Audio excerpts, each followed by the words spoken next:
12,000 साल से खामोश पड़ा एक ज्वालामुखी अचानक धरती को हिलाकर जागता है। राख का गुबार आसमान को निगलता है और पूर्वी अफ्रीका से उठा यह अंधेरा अब सीधे भारत के आसमान पर मंडरा रहा है। उड़ानें रद्द, एयर रूट बदलने पड़े और वैज्ञानिक लगातार निगरानी में है। सवाल सिर्फ एक है, क्या एक दूर देश का ज्वालामुखी भारत में खतरा बन गया है? नमस्कार, आगाज टाइम्स देख रहे हैं आप। मैं हूं आपके साथ पलक शर्मा। इथियोपिया में हेली गुबी ज्वालामुखी का अचानक हुआ भीषण विस्फोट सिर्फ अफ्रीका तक सीमित नहीं है।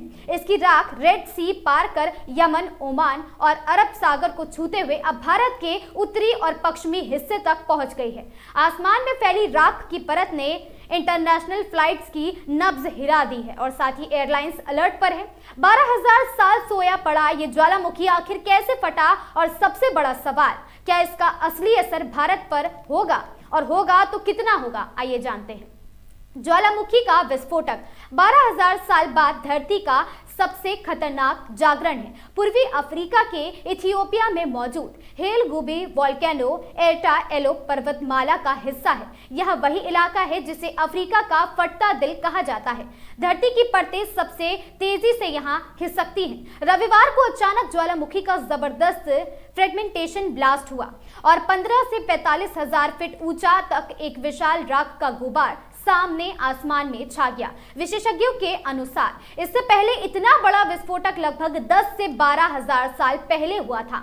यह राख सिर्फ धूल नहीं, बल्कि इसमें सल्फर डाइऑक्साइड और कांच के महीन टुकड़े, पिघली चट्टानों के कण और सूक्ष्म तेज धार वाले धूल कण भी शामिल है, जो किसी भी विमान के लिए बेहद ज्यादा खतरनाक होते हैं। अब बात करते हैं राख की यात्रा की। आपको बता दें, अफ्रीका से भारत तक 5,000 किलोमीटर का सफर। विस्फोट के बाद हवा ने तेज बहाव ने राख को रेड सी, यमन, ओमान से होते हुए अरब सागर की ओर मोड़ दिया है।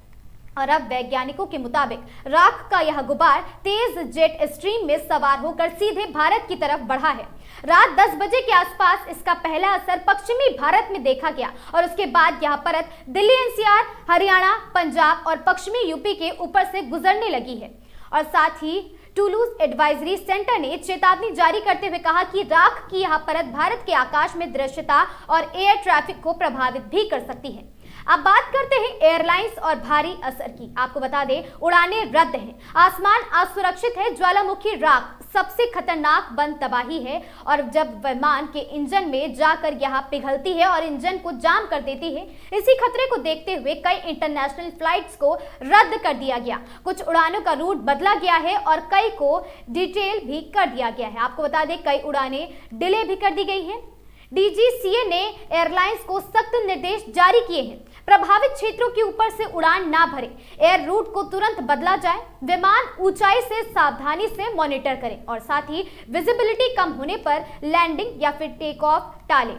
और साथ ही इंडिगो और साथ ही अन्य इंटरनेशनल कॉमर्शियल्स ने भी बयान जारी कर बताया है कि मौजूदा परिस्थितियों में उड़ान संचालन उच्च जोखिम में है। भारत के मौसम पर क्या असर पड़ेगा, अगर बात करें तो आपको बता दें, मौसम वैज्ञानिकों का कहना है कि राख 15,000 से 45,000 फीट की ऊंचाई पर है, इसलिए जमीन के स्तर पर वायु गुणवत्ता में बड़ा बदलाव नहीं होगा, लेकिन इसके बावजूद भी कुछ असर साफ दिख रहे हैं। आसमान सामान्य से अधिक धुंधला और मैला दिखेगा, सूर्य की रोशनी थोड़ी फीकी पड़ सकती है, दृश्यता में कमी आ सकती है, हवा में नमी भी बढ़ेगी और साथ ही उत्तर भारत में अगले 24 घंटों तक उड़ानों का असर जारी रह सकता है। आपको बता दें कि यदि राख की परत और घनी हो गई तो मौसम विभाग के अनुसार अगले 48 घंटे और भी चुनौतीपूर्ण हो सकते हैं। एक ज्वालामुखी 12,000 साल की नींद के बाद जागता है और पूरी दुनिया के आकाश को बदल देता है।